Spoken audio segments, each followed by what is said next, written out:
Shivendra ji, namaste. This is Srihari from NRI Samay. Srihari ji, namaste. Great. We are very happy to have you back. Friends, welcome back wherever you are. So we are starting our weekend show now. And today we have Shivendra Singh Chauhan. He is from the IIC team right from the beginning.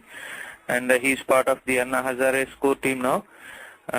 So welcome back, Shivendra ji. I know you were with us on the show a few months ago. We were talking about corruption in the Madhya Pradesh and mining mafia and those things. So good to have you back. Yeah, thank you. A very good evening to all my brothers and sisters in US. And it's great to be back on this show again. I'm really honored. Okay, excellent. We'll jump right into it because a lot of people who are active in the anti-corruption know about you. For example, you are the one behind a lot of social media and how the IAC movement has catched up, at least on social media, and then spread across the world. Because I remember calling you and early 2011, then we were talking about 2010 December actually. yeah, that's true. So it's been a while, and you were right there, right through it. So we'll begin with asking you about the changes in the IAC. I mean, IAC, the way we know was there's Anna Hazare and there's Arvind and Kiran Bedi, and so it's not the same team anymore. So can you give us what happened? Somewhere down the line, Arvind ji and some others, leaders of IAC thought that the unshan and public demonstration, dharna, etc. was not working with this government because the government betrayed us. In August, they passed a sense of house motion. Later in December, they kept us waiting. They kept the people of India waiting and did not pass the Lokpal bill, stopped it in Rajya Sabha. After that, we had some more demonstrations in Delhi, elsewhere also. But the sense coming out was that this is not working and we now need to change gears, now need to change track actually. And then some of us decided to take the political path to give the people of India a political alternative.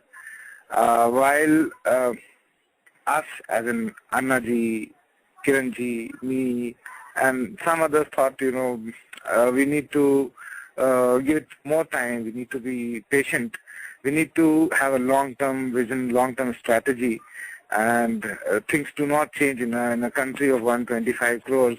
Things don't change overnight or in a year or 2 years. So, and there's a lot of, this is a vast country, and the people of all caste, creed, and everybody has to be considered, which I think Parliament of India was doing.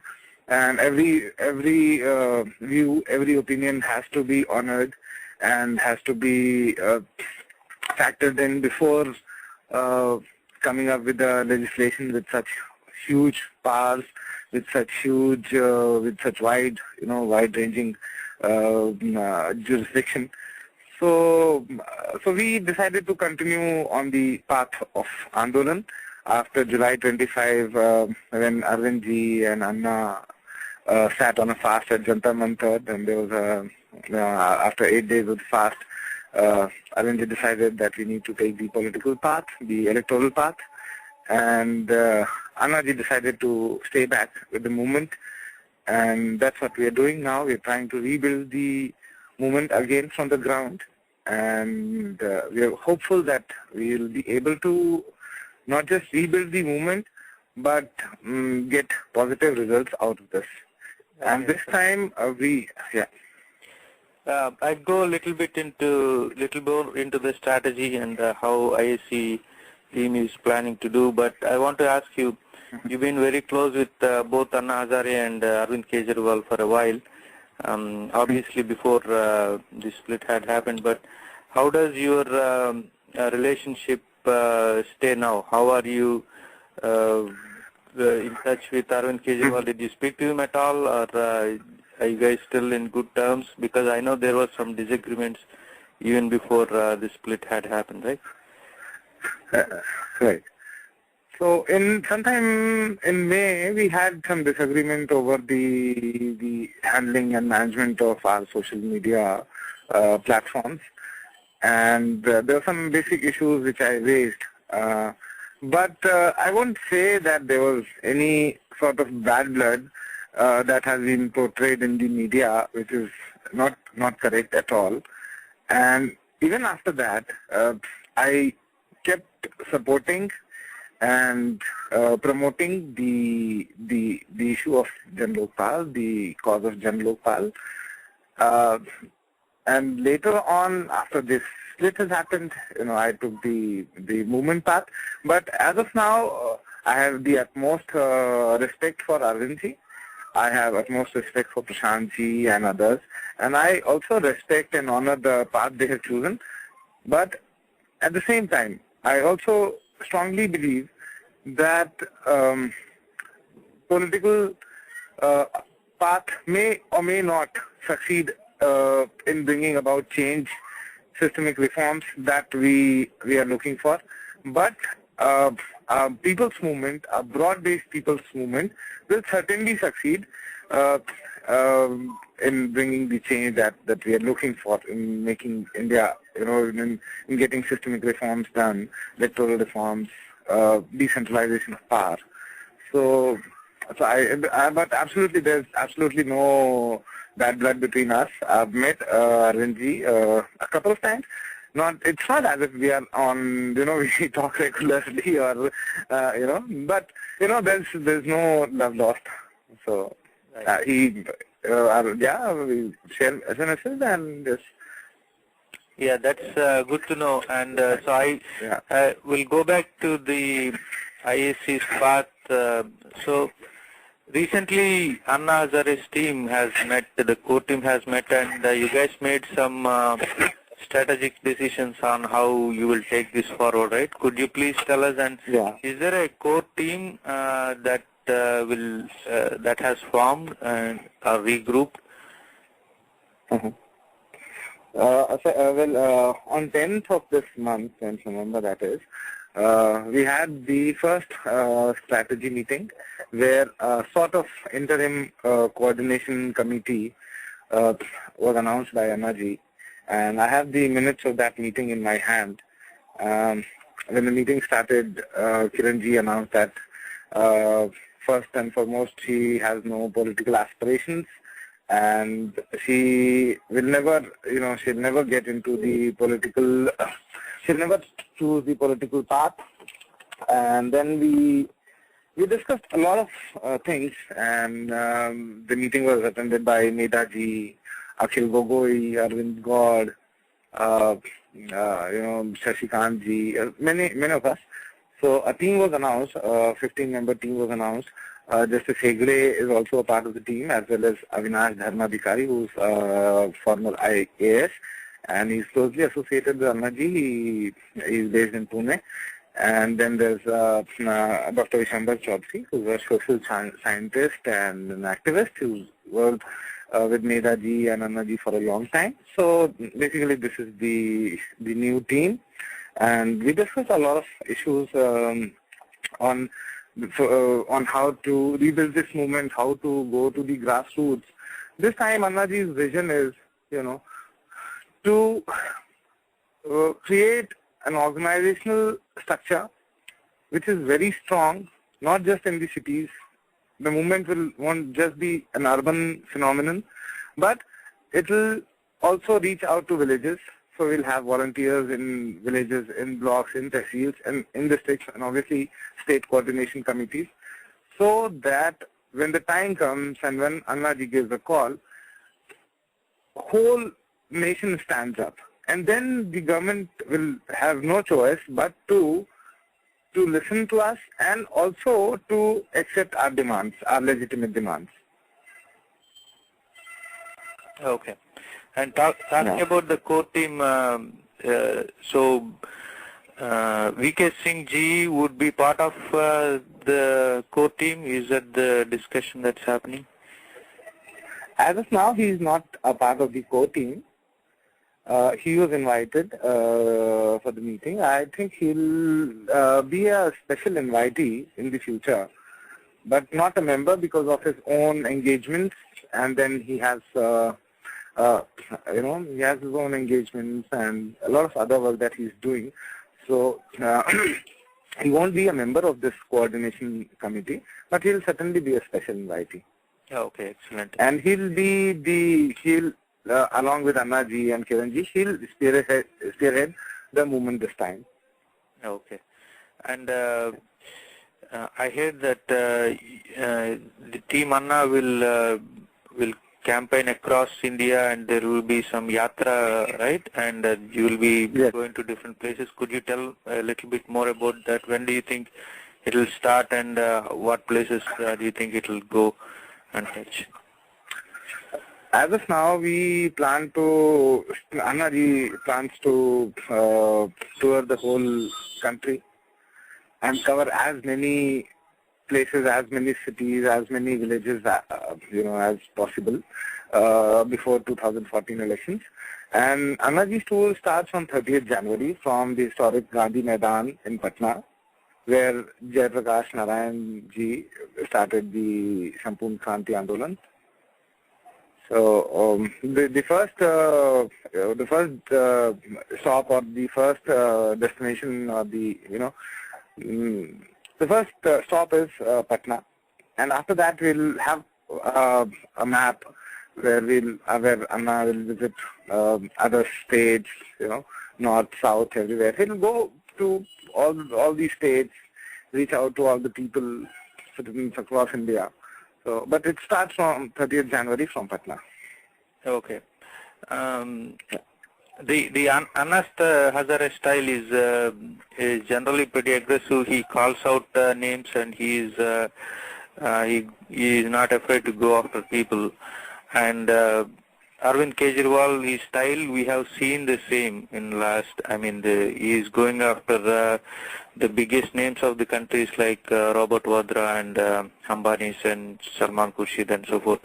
So do you think maybe a few months down the line they'll both be talking about the same people, and if so, do you think maybe they can both sit down and be part of the same protest? Do you think that's a possibility, or do you think because now it's a political party they have a different path? Personally, I would, as Anna has always maintained and has reiterated at several occasions, that our paths are different. Arvind is also well-intentioned, so it's just that they have chosen a different path. Now, personally, I feel that we have to remain separate streams, because when one stream is going into electoral politics, there must be some sort of a watchdog or some sort of, elderly, let's say, figure who's also watching this stream that Arvind has taken. Because tomorrow there could be a possibility that people in Arvind's party, all the people in Arvind's party may not be perfect, or may not be as Arvind has envisaged. So then we can again act as a pressure group, and not like we've been doing in the past for the past 2 years. We could then help Arvind do a course correction, and we could watch them from outside and keep suggesting ways to improve. But they are a political party, so we have to remain separate. I don't see a convergence in that sense happening. But as I said, Arvind is very well intentioned, and we'll continue to keep a watch on them. And if they falter, we'll help them, and we'll guide them, and we'll try and put them on the right path. Okay, excellent. And that's why an apolitical movement is also important, is also very important.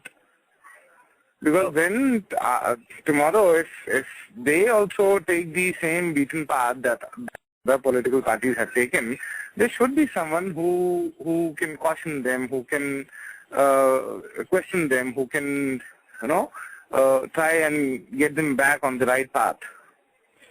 So this is where I think our role is crucial. I personally think this is a very good thing happened now, because people who are part of the IAC, who are supporting the IAC, like volunteers, when they go and when they have to vote for somebody, there is no alternative. So now they can look at Arvind Kejriwal team and say, okay, maybe this is an alternative. And so I think it's a good thing. I think it's possible that these two teams can complement each other. But one aspect which can be confusing for the volunteers who want to support both Anna Hazare's team as an NGO and also Arvind Kejriwal's team as a political party. Do you think it's easy for them to do that, or do you think, because there might be cases where you hear some conflicting, because I'm talking about the people who has stayed with, who has supported with IAC right from the beginning, and who equally liked both Anna Hazare and Arvind Kejriwal. Now they're kind of divided, right? I think there's a big section of those people who are kind of confused. So what kind of message is this team sending to them?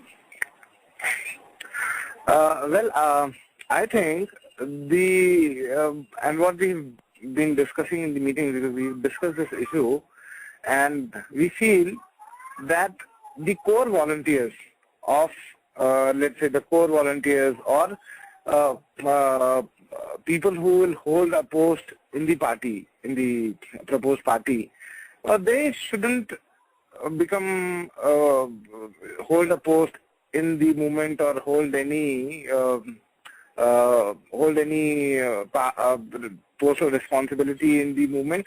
So, but the volunteers, as far as volunteers are concerned, I'm sure there will be a lot of volunteers who will vote for Arvind's party, but will also come out and support the movement and take part in the protest, take part in our public meetings and in our rallies.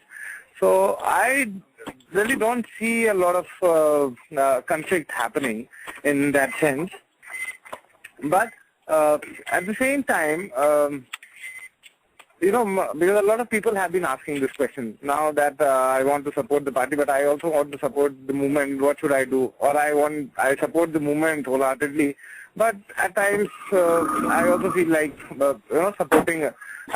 So I tell them that in the past also, when there was no political party, people from all backgrounds, from people who were Congress workers, people who were BJP workers, people who were from SP, people who were from BSP, they have all supported us. In Ramlila Maidan, there were people from all different workers of different parties. They're free to vote for whichever party they subscribe to, but it's not as if we ask them not to come to Ramlila Maidan. So I think the same principle will apply. So it's an apolitical national movement, nationalistic movement. People from all spheres, from any party, not just Arvind's party. So all of them are whoever believes in the idea of a better India or systemic reform is welcome to join the movement and be a part of the movement, irrespective of whichever party he or she supports. Yeah, that's a very good message. We have Raghava from Houston. He's in the studio. He just called in. Raghava, do you want to ask a question? Yes, please. Okay, go ahead. We have Shivendra with us. Namaste, Ji, Shivendra ji. Hello? Namaste, Raghav ji. Namaste, Ji. Okay. Namaste, Raghav ji. Namaste, Ji. Yeah. We are part of this anti-corruption movement from day one. So now that we know, two different paths, but they are though it is different, it is the same goal. But the major thing what we observed as part of our, movement here in US or in any other countries or back home in India, the people who have supported, these anti-corruption movements, if you look at the statistics and the percentage of voting of people who go there and vote, who are supported, is very, very less. If you look at the urban areas, and especially educated, there is only a percentage of 5 or 10% of people who go and vote instead of 90. So why can't this apolitical movement, what Anna Hazare is leading, we are also think that political is the only way that can make the reforms. But why don't you concentrate more on people getting to vote? In that way, they can choose the right leader, whatever. I mean, it doesn't matter whatever the party it is, as long as they are the right party. So, is there any focus or direction in that area? Well, Raghavji, this is actually the topmost subject on our agenda, and Anna has said this repeatedly, that this time, and because he's touring the whole nation, and the agenda, the focus is to get people to vote in the elections, in 2014 elections or elections happening before that. So, and Anna has said this, that if we are able to increase the voting percentage to, let's say, 90 to 95%, and people come out and vote, there's a lot of probability that bad candidates will be weeded out. And when people come out, good people do not come out and vote. If they also start coming out to vote, they will obviously vote for the good candidates. And that is actually the topmost thing on our agenda, on Anna's agenda, to get people out to vote and vote for the right candidate. Okay, so I wish to see some action towards that area. I mean, I am always for it, and we are also fighting for. Go ahead. As a matter of fact, I think you must be aware of it. In the last assembly elections that were held in UP and Uttaranchal, Punjab, the voting percentage gone up significantly. And, IAC campaigned heavily in these states, in UP, in Uttaranchal, everywhere. And yes, the awareness level has certainly increased. And that's why the voting percentage has gone up. So, once Anna towards the whole country, I think this awareness, this awakening will only grow. And by 2014, when Lok Sabha elections take place, we really hope that the voting percentage goes up drastically, and then good people come in the parliament, and we can see change happening on that level. Okay, thank you very much. This is helpful because especially I'm focused on the middle class and especially the educated class in the urban areas. And with that, I will hand over to Srihari. Thank you very much. Okay, thank you, Raghava. I have actually a similar question. What I wanted to ask was, IAC team, are they going to endorse any good people? For suppose there is somebody who, I'm giving a hypothesis. Suppose somebody who got motivated by Anna Hazare and Kiran Bedi and Arvind Kejriwal, then they come and stand as an independent. Now, the reality is they are standing among with other big parties in the election. They don't have money to distribute. They don't have the media to campaign for them. So the chances are people don't even know about this candidate. They don't know whether he's good or bad or whatever it is.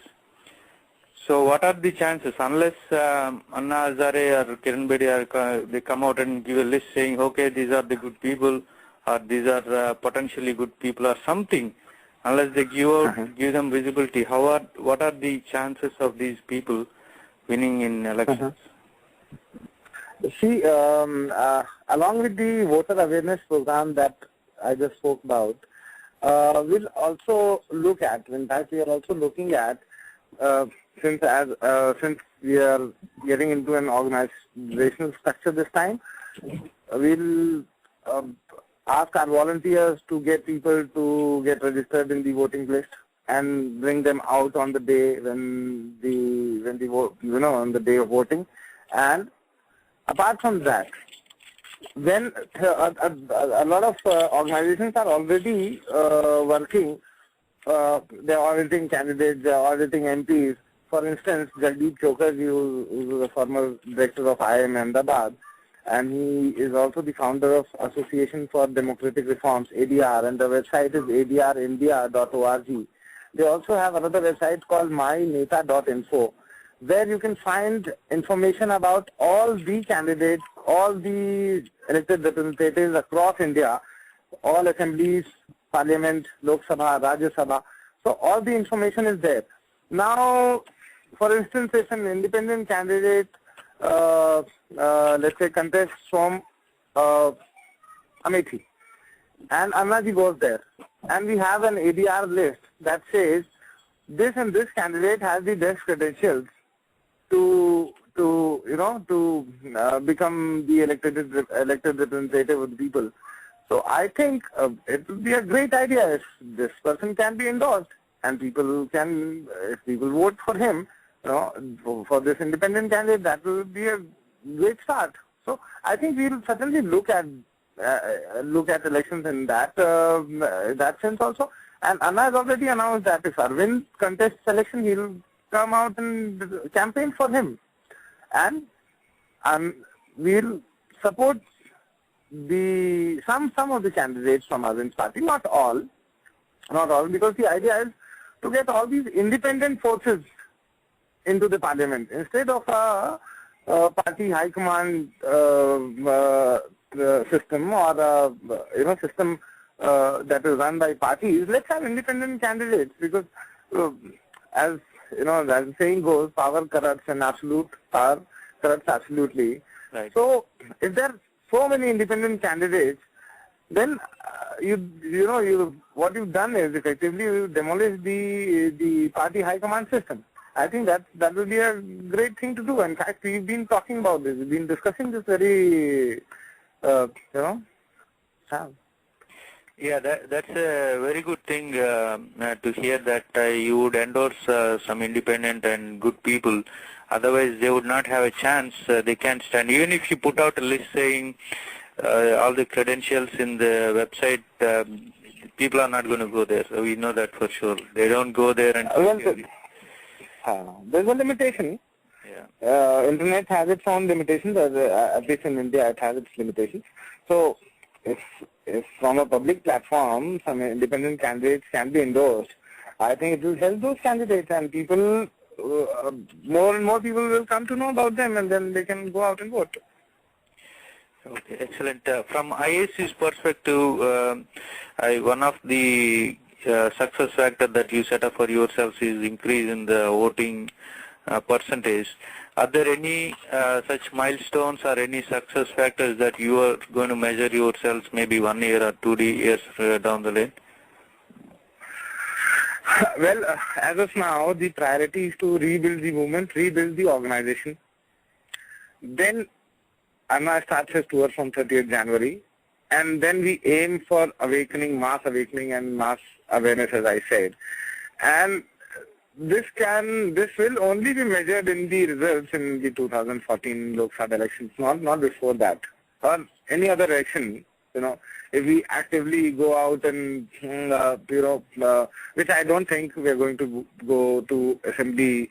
Anna is not going to go to campaign in assembly elections, but we are looking at a timeline of, say, April to May 2014 when the Lok Sabha elections take place. So, and all this effort will pay, or it won't pay, will only be visible after the Lok Sabha elections are out, not before that.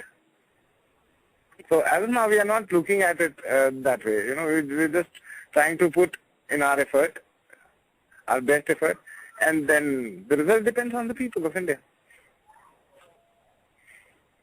Okay, that's excellent. We have another caller. He is Akshay from Florida.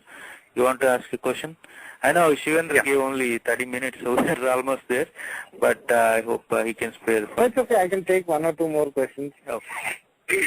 Go ahead, Akshay. Hi, Shivendra. You did a marvelous job through the social net. You did a fantastic job through the social media, especially connecting all the volunteers to Facebook and everything. So that was really great. And my question is something like, there was some misuse of Facebook account after especially Arvind actually decided to go political. There were some personal attacks on Arvind Kejriwal through the Facebook group. So we actually don't know who misused it. But how do you think that we can overcome this in future? Because you are actually more into communications and all these things, right? So how you respond to that? I don't remember such an instance that there was a personal attack on Arvind or anybody else on the Facebook page. The Facebook page has been very, very neutral, very balanced since the beginning. There has never been overt promotion of even the IAC leaders, and obviously a question of personal attack on Arvind or anybody else does not rise. As of now, there's a team of 5-6 people who monitor the page, who post on the page, and at times when somebody has a doubt whether something should be posted or not posted, we generally discuss it among ourselves, try to post not as frequently as we did initially, but the posts are lesser. But we have an inbuilt system and inbuilt check and balance sort of thing. So even if somebody flags and says, okay, this post is not right, or this does not show somebody in a good light, we generally remove it. So I think we are very, very cautious on that front. And as I said, there were no personal attacks on anybody even after the split. Maybe you may have seen such a post on some other pages. There are thousands of pages now that say India against corruption. So we do not have a control on. But our official Facebook page is the India against corruption. It doesn't have a short URL as of now because there have been some problems from the Facebook. That's what Facebook told us, that there were some technical problems. So the page disappeared and came back without the short URL. But if you go on and search the Facebook, the India Against Corruption page is still there. It's got more than 7.5 lakh followers or likes, and that's the page which everyone should follow. Okay. Thank you, Shivendra. Okay. I'll ask one last question. It's about the original movement. The reason it started, the primary goal was about the Jan Lokpal bill. Now, where does it stand, the demand for Jan Lokpal bill? Is it one of the demands, or is it still the primary demand? Well, this will be a lengthy answer. Jan Lokpal is still the primary demand. And as everybody knows, the bill is stuck in Rajya Sabha. Now, on 24th, we are going to hold a convention where I said we are going to broad-base this. We are going to have a broad-based consultation on how an effective, strong Lokpal or Jan Lokpal should be. So we are calling other leaders of civil society. We are going to invite Aruna Roy ji.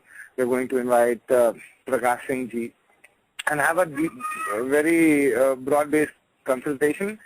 And we're also keeping a watch on the Lokpal bill that the government is trying to finally pass in Rajya Sabha. And as I said, the foremost thing on the agenda is again Jan Lokpal, and we're keeping a watch. If the government passes it in this session, we'll analyze it, and then if it falls short of expectation, we're going to suggest amendments. We're going to push the government to bring in amendments along with the other sections of civil society and other groups. So that's the first thing. Apart from that, right to reject and decentralization of power, which is more power to Gram Sabha, where the Gram Sabha has power on has control of its own resources, water, land. Now that blatant privatization is happening, the corporates are acquiring land mindlessly, and politicians are helping them in grabbing land. So I think that's one of the major issues that will take up. So as of now, it's a bouquet of demands. Let's say first is Jan Lokpal, then comes right to reject, along with other electoral reforms. Then comes decentralization of power, which is the Gram Swaraj concept. Okay. And another thing about Baba Ramdev ji. So what is is it two different paths, or how do you complement each other, or how is the mood about working with Baba Ramdev ji now? I think we'll cross the bridges when we come to them. But as of now, Baba Ramdev was an integral part of the movement. But as of now, the whole structure or the whole swaroop of the movement has changed. Now we'll have to sit together and decide what role will each one of us play. But he also continues to run his own movement against black money and corruption. So I think we more or less complement each other, and there's no competition as such. But we'll have to sit together to make a plan as to how to take it forward together. But that comes later. It's not on the cards in a short period of time. Yeah. So no discussion done on Baba Ramdev ji in the core committee meeting? No, in the core committee meeting, this was not discussed. Okay, excellent. Before I let you go, is there any message that you want to tell to the listeners? I think most of the listeners dialed in today are the volunteers, either to the IAC or the Arvind Kejriwal's team now. Well, I'll just read out Anna's message from the meeting that was held on 10 November. It's in Hindi. उसमें अन्ना जी ने बोला था कि हमारा मुख्य मुद्दा, अन्ना जी ने बोला था उस मीटिंग में 10 नवंबर को कि हमारा मुख्य मुद्दा जन लोकपाली है और हमें इस साल या जल्द से जल्द इसे हर हाल में हमें लेना है सरकार से.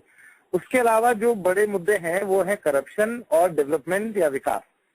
करप्शन एक बहुत बड़ा मुद्दा सिर्फ जन लोकपाल से नहीं पूरी तरह एड्रेस होता है, तो उसमें और भी चीजें आती हैं, बहुत सारे और कानून हैं, सर्विस डिलीवरी का भी मसला है, उसमें ग्रीवांस रिजर्सल भी है, सिटीजन चार्टर भी है, बहुत सारी ऐसी चीजें हैं जिससे अलग से भी काम चल रहा है. उसके अलावा अन्ना जी ने कहा था कि विकेंद्रीकरण से ग्राम सभा को पूरी ताकत मिले और ये जो ग्राम संसद हो ये अपने आप में सोवरेन हो, स्वयंभू हो, काफी ताकतवर हो और ये इसको बहुत सारे ऐसे ताकत मिले कि इसकी जो रिसोर्सेज हैं वो छीन नहीं सके, कॉर्पोरेट्स नहीं छीन सके, सरकार जबरदस्ती नहीं छीन सके. 200 रुपए बीघा जमीन खरीद के कॉर्पोरेट्स को दे के वो 2000 रुपए स्क्वायर फुट में बेचे हैं. ये तो कोई नियम नहीं, और वो विस्थापित होते हैं लोग, उनके पास कोई काम नहीं, कुछ नहीं, जो किसान है वो कहाँ जाएगा. तो इस तरीके का उन्होंने अपने कोर कमेटी में संदेश दिया था. उन्होंने कहा था कि हम एक संगठन बनाएंगे, गांव तक जाएंगे, हम ग्रास रूट तक पहुंचेंगे और इसके लिए अब इस बार वॉलंटियर्स को हम थोड़ा ट्रेन भी करेंगे, रालीगंज सिद्धि में भी, दिल्ली में भी और सब जगह स्टेट कैपिटल्स में हर जगह हम लोगों को ट्रेन करेंगे ताकि वो जाके और आगे जाके वॉलंटियर्स को जोड़े. तो इस तरीके का अन्ना का संदेश है सभी भारतीयों के लिए, सभी देशवासियों के लिए. Okay, excellent. I thank you very much for spending time with us, Shivendra Singh Chauhan ji. and hope we'll talk again soon.